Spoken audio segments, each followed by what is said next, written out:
chaos. So my name is Odette. I am from Salvador. I was part of the EG UFBA student chapter during my master's. I finished my undergrad there in 2014, and then my master's in 2017, and then I started my PhD there, but then I decided to go to Mines, Colorado School of Mines, and pursue my PhD there.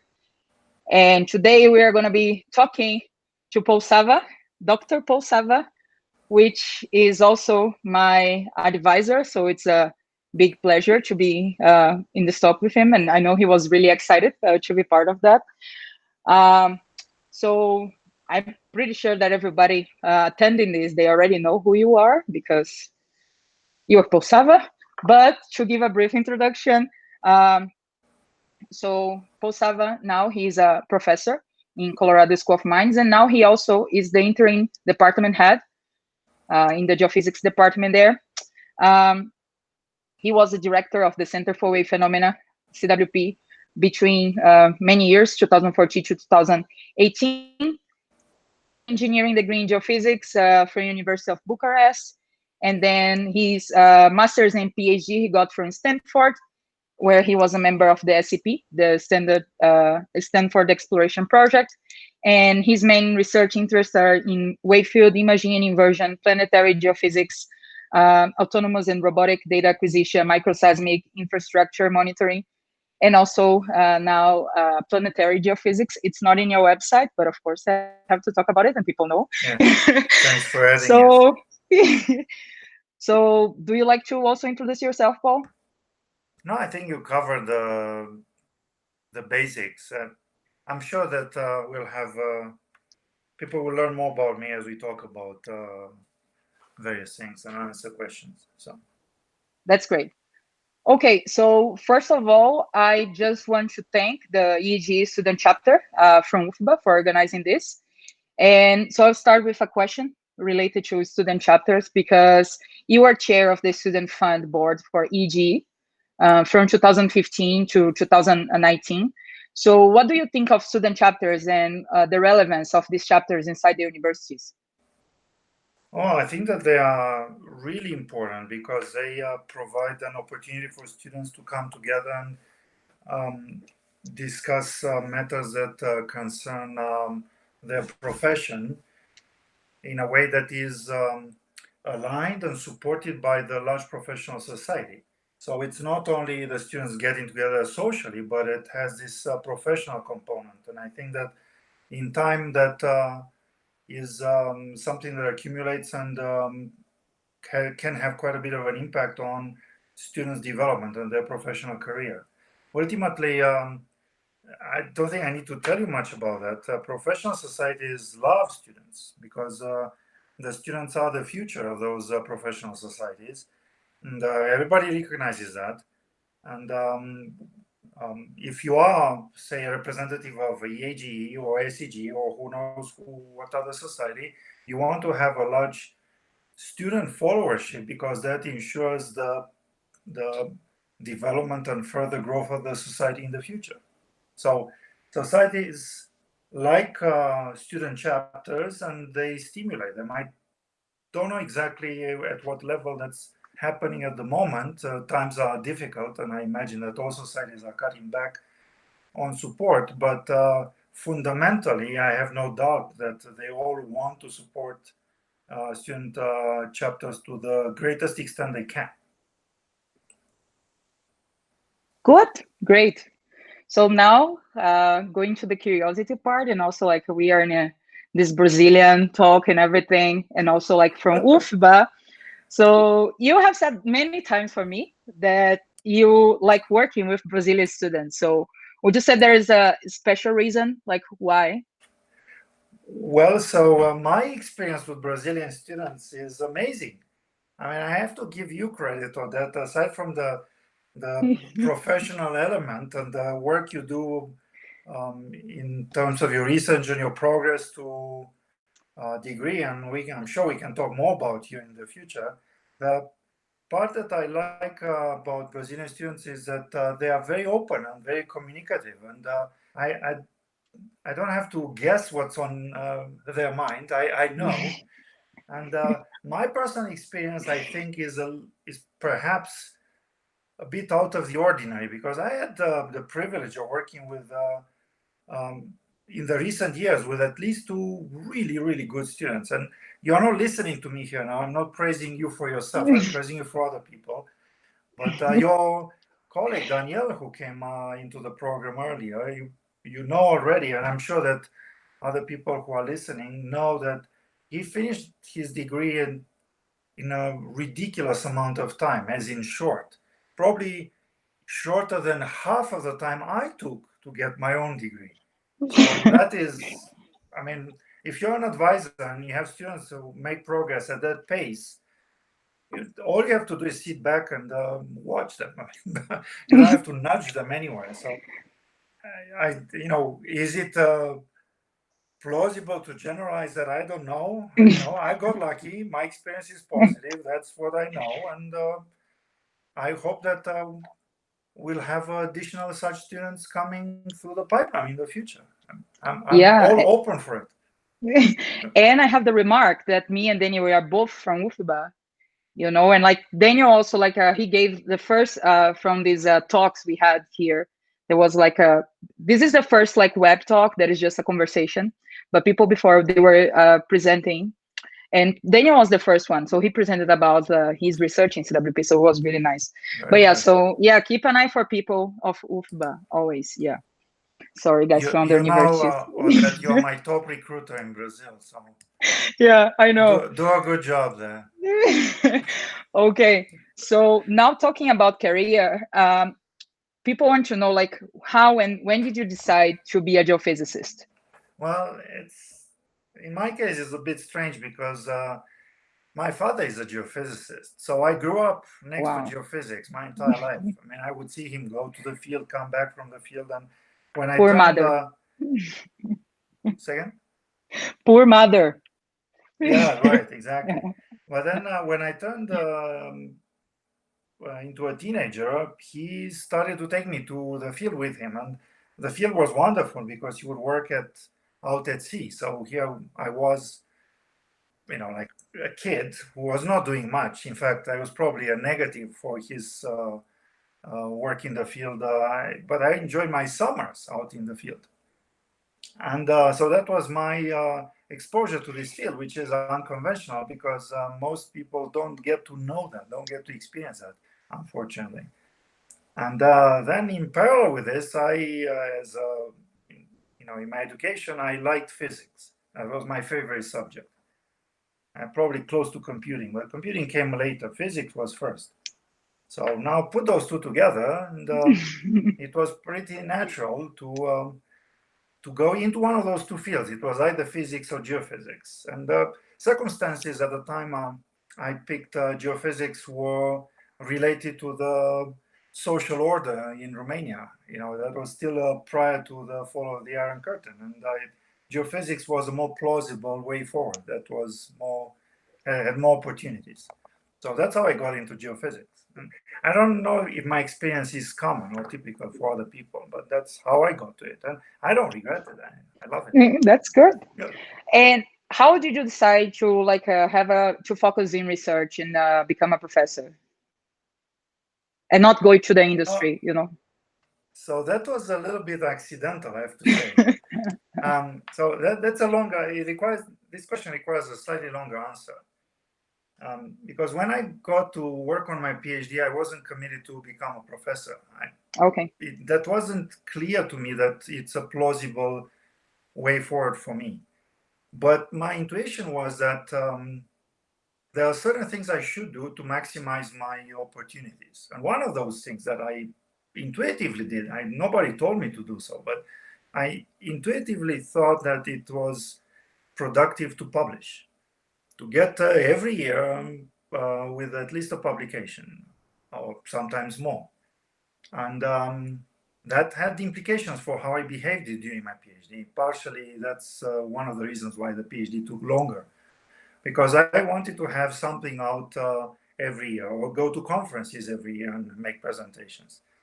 So what the benefit of this was that when I finished my PhD, I had the option to go into academia. I didn't know it then, but now in hindsight, doing this thing created the opportunity to pursue an academic career should a position open up. And there's a dose of luck in here, because as I was coming out of my PhD, a position did open up. And I was ready. I've just completed my PhD. I had a reasonable publication record, and that gave me an opening. It made me into a plausible candidate. So I tried it out, and it worked. So I didn't leave academia, and almost never had a job outside academia. If you don't count internships, my entire career was in academic kind of appointments in various places. So that is funny, because I thought you always want to be a professor. Like, it's not because you are my advisor, but I have to tell people, like, Paul is a really, really, really great professor. Like, I have 2 classes with him. And one of the classes I took in 2013 when I was in the Science Without Borders. And that was when I was like, I want to work with this person. Like, look, such a great professor. Like, because I believe, like, the way you teach, it really facilitates learning. So there are some people watching here this talk, and what advice do you, and they want to become professors also in academia, like, what would you say are the key points to be a good professor and facilitate learning for students, as you do really well? Clarity. I mean, if something is not clear in your head, you cannot explain it clearly to anyone else. So having clarity in your head about the topic you are discussing creates, makes it crisper, and creates an opportunity to reflect on it and convey it to others. So, and that's not easy. I work on my classes, and I try to simplify. And as you already know, when you talk about presentations, there's a great effort there to strip out everything from the presentation that doesn't have value for the presentation. So if you approach your preparation for class in this way, you get down to the essence. Because the fewer words you say to convey an idea, the better. People get it. Otherwise, you create this smoke screen, this clutter, and it becomes confusing. It gets people's attention from one topic to another. So that's one thing. The other thing that I think is very important for a professor is that you want to be in the classroom. Because there are folks in academia who are more researchers than professors, and classes feel like a chore. You have to do that. Like, oh my God, that's the thing that keeps me away from my research. And if that's your attitude, then it becomes hard. I mean, you can't do a good job there unless you want to be there and do a good job in your class. So I think that practice, as weird as it may say, the ability to communicate with others and practicing that skill is essential for a professor. It's not only knowing your subject, which of course you have to know your subject, but being able to convey it makes one a good professor. There's this saying that is not mine. I think that one of the great physicists of the 20th century said that if you want to learn a subject well, you need to teach it. Yeah, I agree. I think it was Feynman who said that, and it's actually true, because as you try to teach it and convey it, you discover all the things you don't understand very well, because you have to talk about it, and you can't arm wave in the class. Students will see it. And places like mine, for example, but I'm sure in other places as well, students will tell you immediately. If you don't make sense, so okay, that was good. But at the same time that you work there and you do research and you are a professor, you have to deal with students being an advisor. So what is the biggest challenge of being an advisor? Well, so students are very different from one another, right? No 2 students are the same, and no 2 students behave the same. And it's difficult to say, here's a recipe, this is how you work with a student, because different students are different. My personal, the thing that makes my work with students most productive and most interesting is to see independence, to see students who come up come to the problem with their own thoughts and, even disagree with me and say, hey, no, you got that wrong. Here's how we do this. Because that's a part where I learn something. Otherwise, it's just me hearing myself talk, and, it's an echo chamber. But if I work with a student who carves a path and follows through with that, and, I'm learning too. In fact, research is a learning exercise for advisors as well. And if advisors don't learn something in research, they're not doing it right. It's boring after all. I find it interesting when I don't know what the answer is, and I'm working with a student to find out the answer. So that's what makes it interesting, working with students, when they have the capacity to be your partner, and then together you figure it out.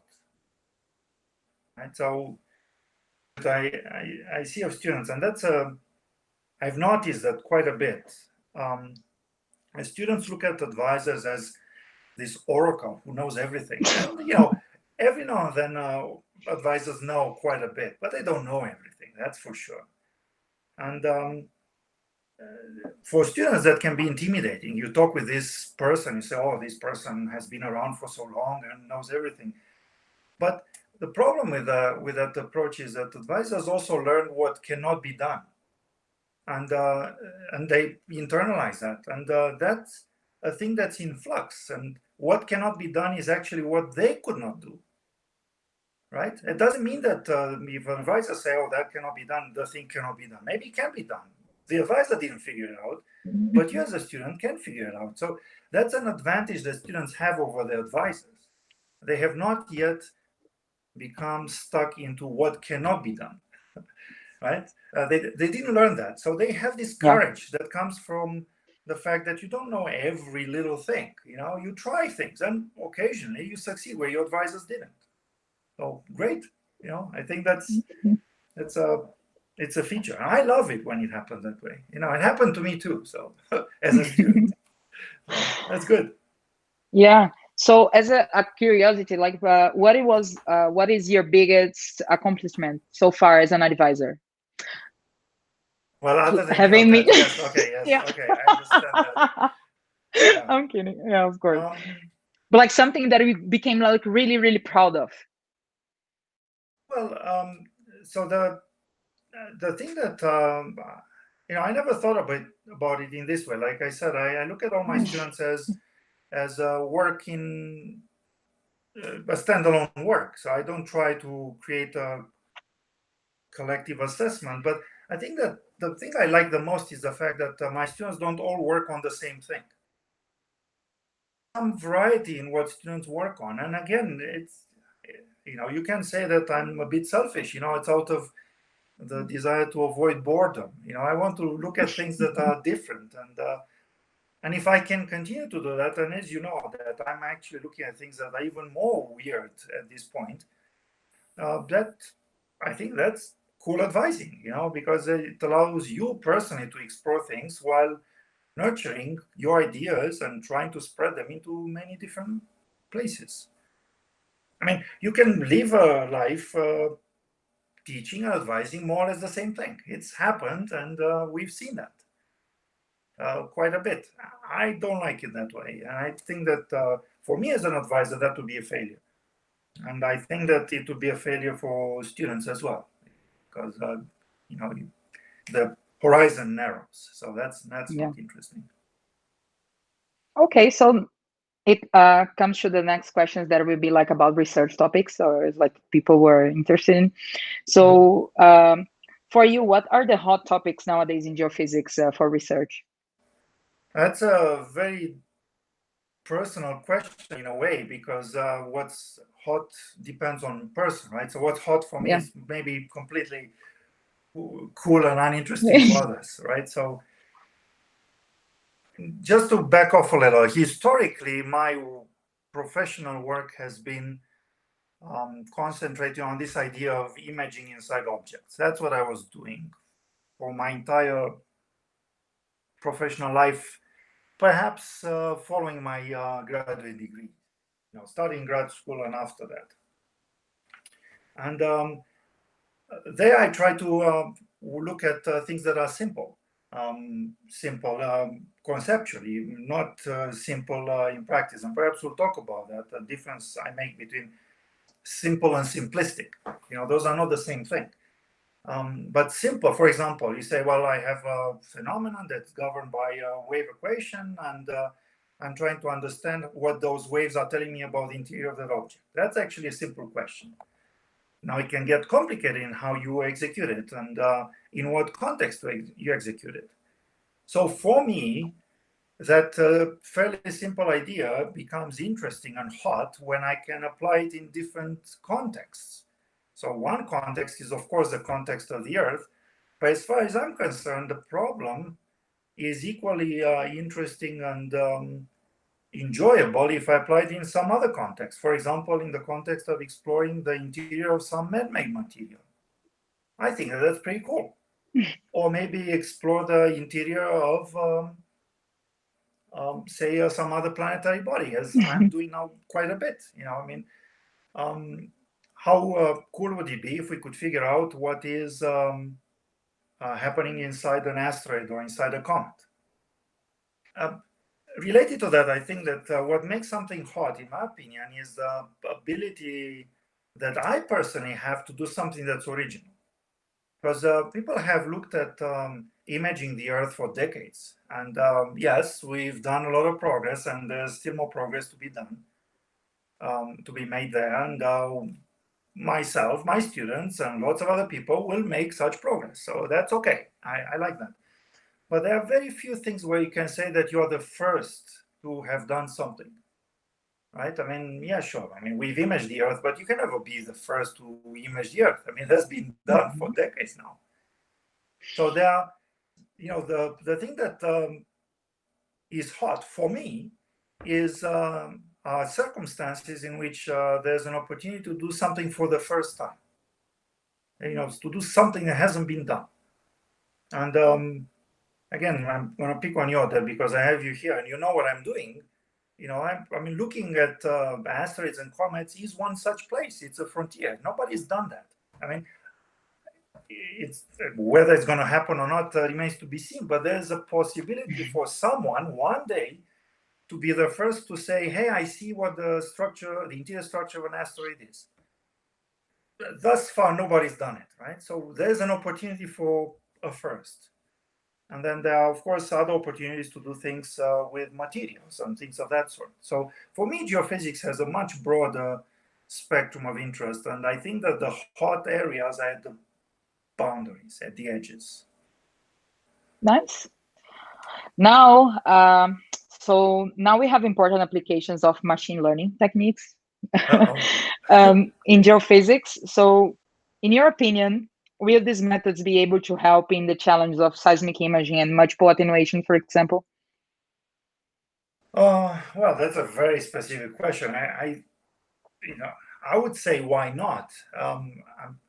As long as you don't follow up with a question, which is, how would you do that?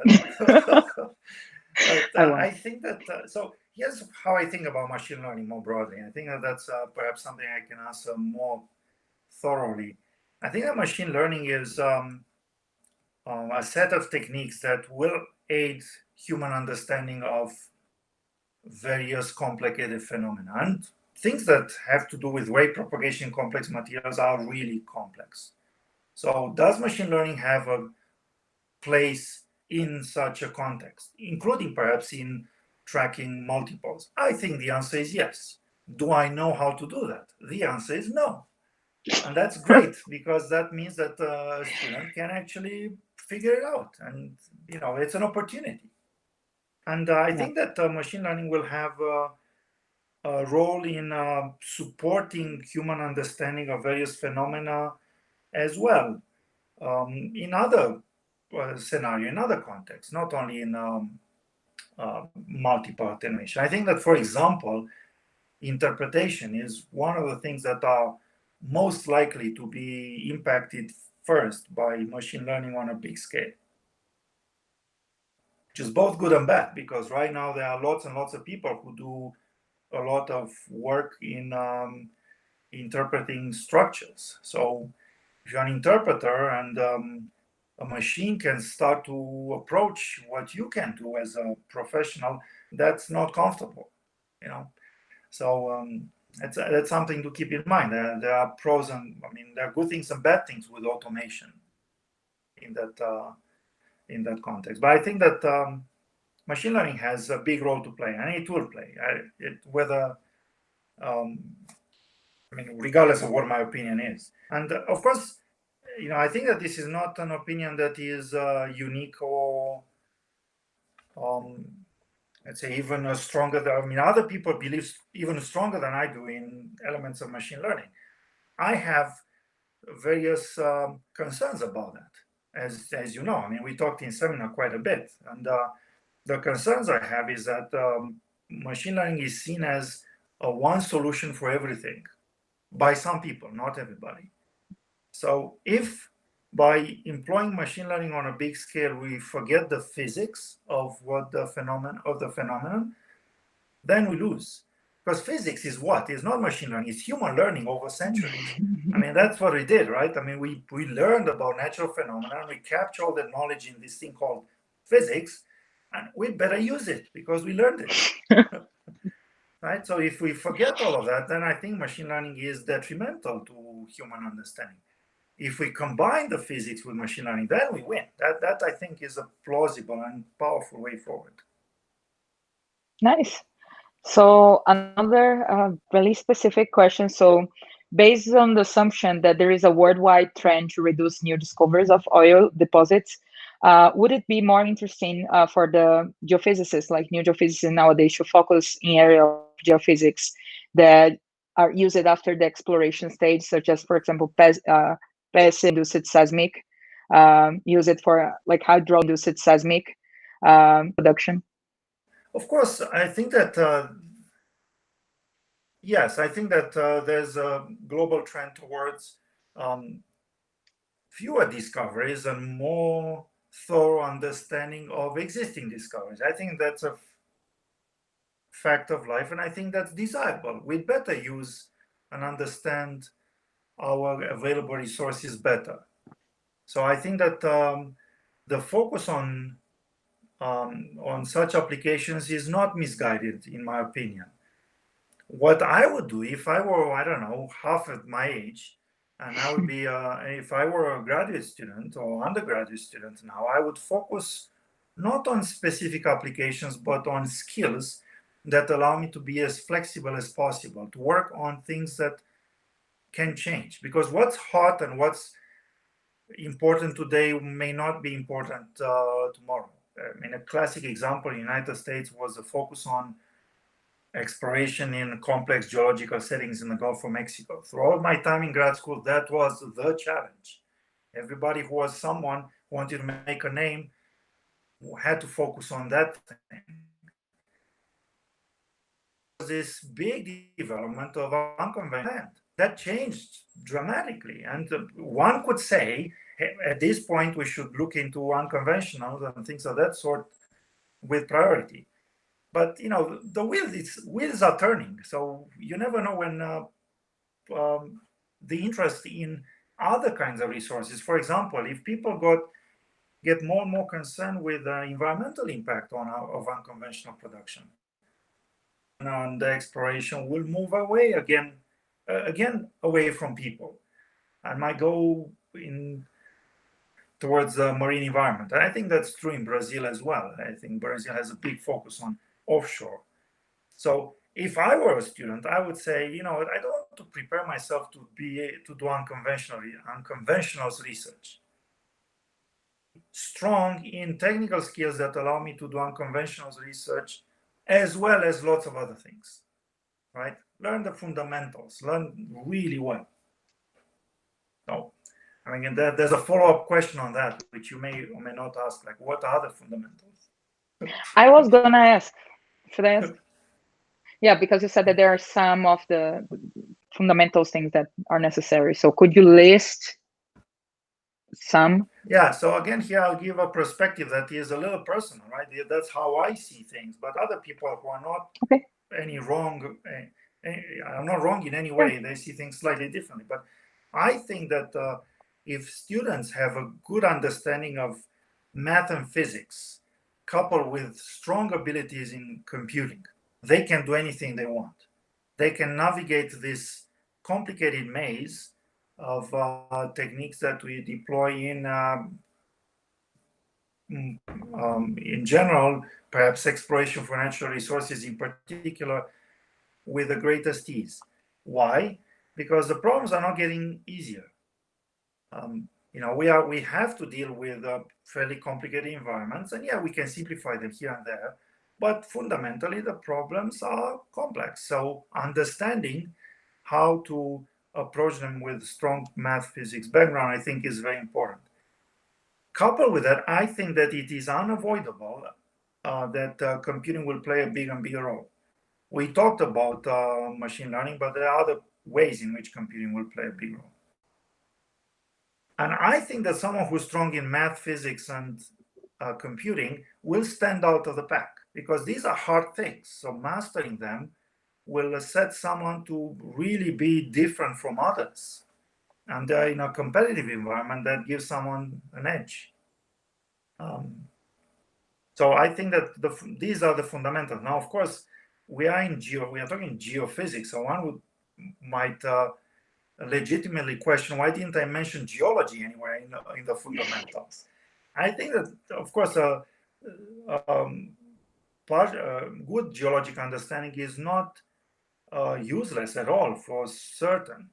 I'm just saying that from my own personal perspective, once you understand the setting and you have a context, then you can work for decades, as is my case, without almost at any time talking fundamental geology.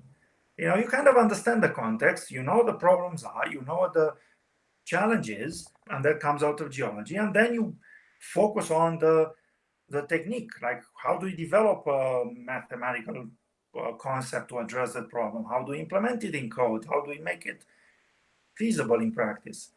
So again, as you know, that I mean, you may have seen little rocks in my office, but they are just decorations. they are not there to help me do research, and that doesn't mean that it's not important. It's not important for me. Right? They bring some energy.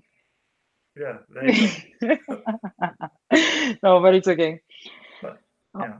Okay, so if undergrad student, for example, wants to start grad school and work with seismic image, what would you say are the first steps, or like what should this student focus on when studying for imaging? Well, again, what would be your advice? Yeah, so capturing those fundamentals is essential. Okay, yeah. I think that's the best starting point. The one thing that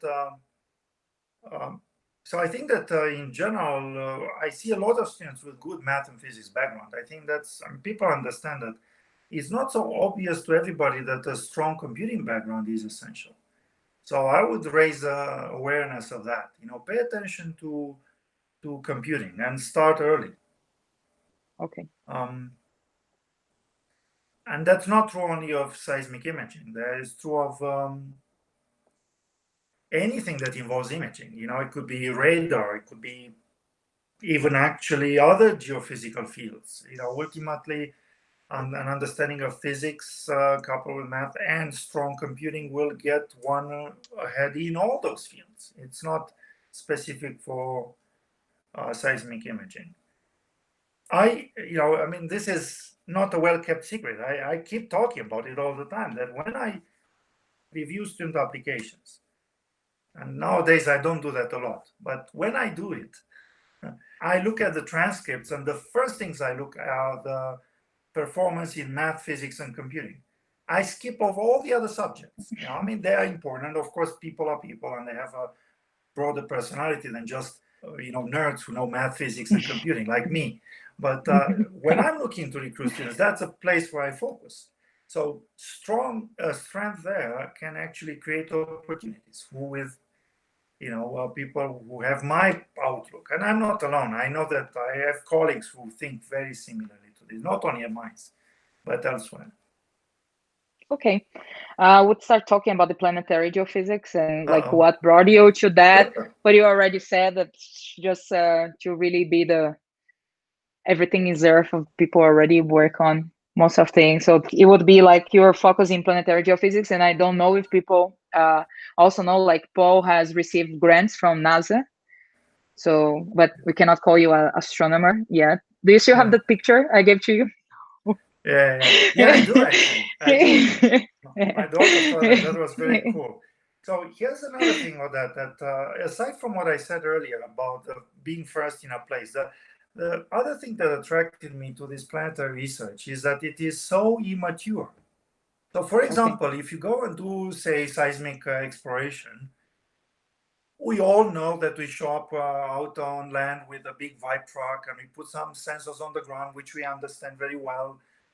And we process data in a certain way, and there's a certain logistic, and we do field camp, right, where we show people how to do that. When you go in a planetary context, we don't even know what the right instrumentation is, which is why part of my recent research weirdly concerned hardware and instrumentation. You know, some of those projects you mentioned actually about developing instruments. Done it 10 years ago at all. You know, I mean, getting me to touch a wire was, you know, scary for everybody. That's another thing that attracts me to the planetary research, because that is an even broader approach to the science. You know, you don't only do the math and physics to process data, but you have to worry about what the data represent and how you collect such data. You know, and so the whole flow, the whole problem, and in fact, that is the context that drags me even towards geology, because there are some planetary bodies where we don't even understand the geology. We don't even know what the thing looks like at all. I mean, it's not like we can prepare. For example, you know, when we go and say, let's image subsalt. Well, that's a complicated thing. Well, we kind of understand what salt is. We kind of understand what subsalt is, right? I mean, we understand lithologies in that context. With a planetary body, there are situations when they are so bizarre that we don't even understand how they are. So, for example, you and probably other people know already that if someone were to take a comet and dump it on an ocean, the thing would float. So what kind of structure is that? It's like a big snowflake up in the sky. So how do waves propagate in that? Do we know? We don't. Another thing that we take for granted on Earth, and that's a thing that drives the entire field of geology, is gravity. I mean, geologists don't know what does it mean. Well, grains go to the bottom of something, right? I mean, why do they do that? It brings everything down. So when you talk about asteroid, it's so low that it's not even clear that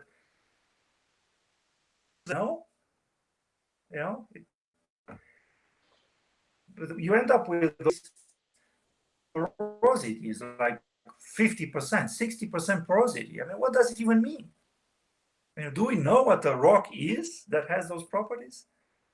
So that's interesting. I find it interesting. You know, that keeps me busy. It makes me show up at work, other than working with my students, of course. Yeah. So this brings to the next question, because it would be like, what is the importance and the challenge of using geophysical methods in the planetary geophysics research?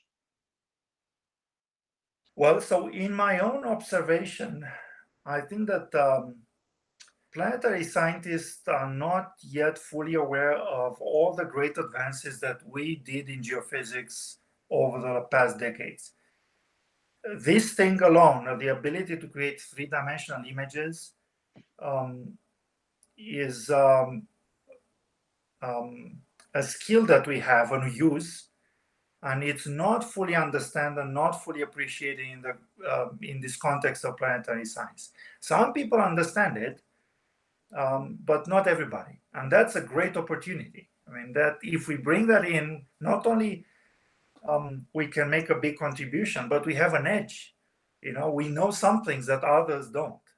I've been in contexts where I was talking about, for example, imaging with wave fields and complicated things like, the things that we do all the time, and, we are pretty comfortable with that.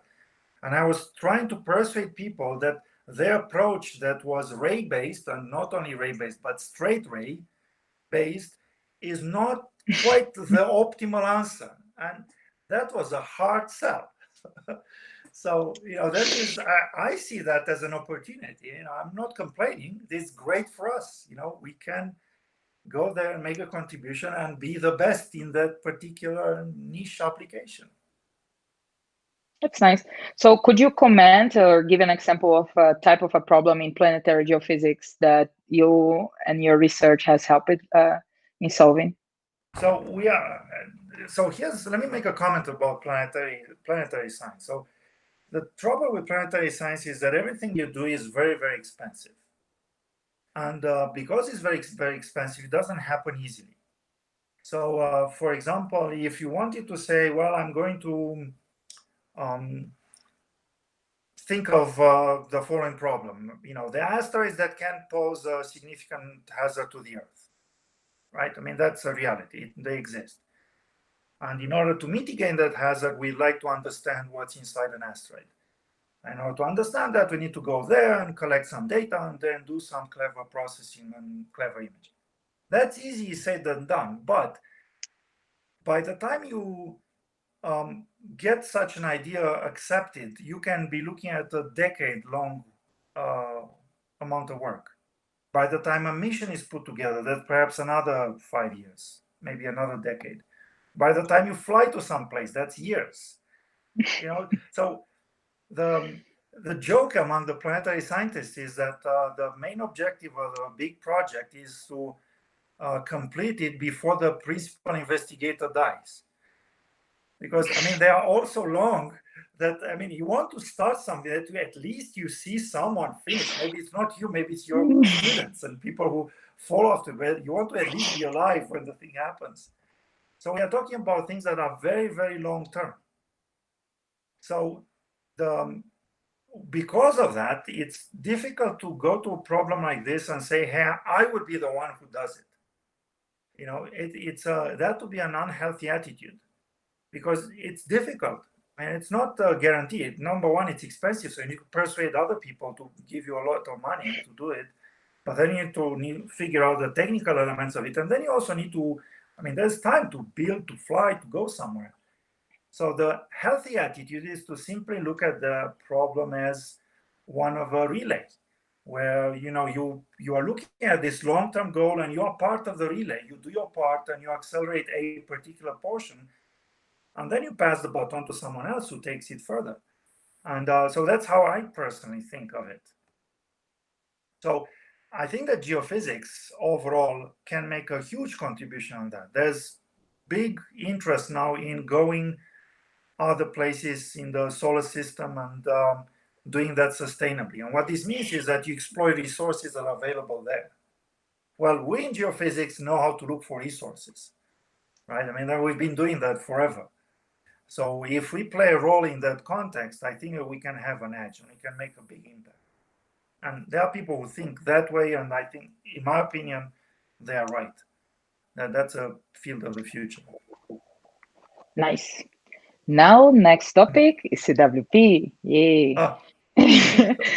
So we know that CWP, it's a well-recognized group worldwide nowadays and in the field of applied geophysics. And so in your opinion, what made the CWP to achieve this position?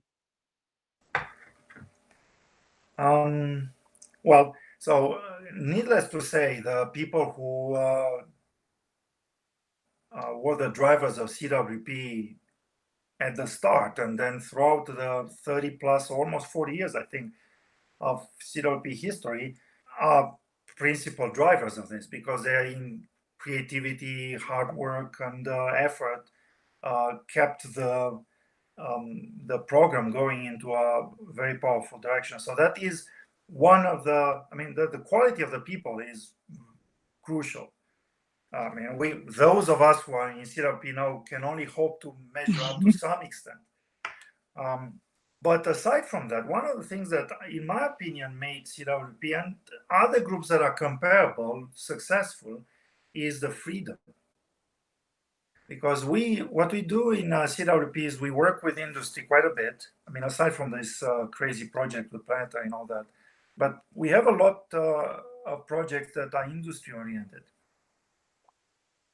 And fact that we managed to have a large group of sponsors from the industry and function as a consortium allowed us to have independence and the freedom to pursue ideas that were not aligned with the current practice. And that allowed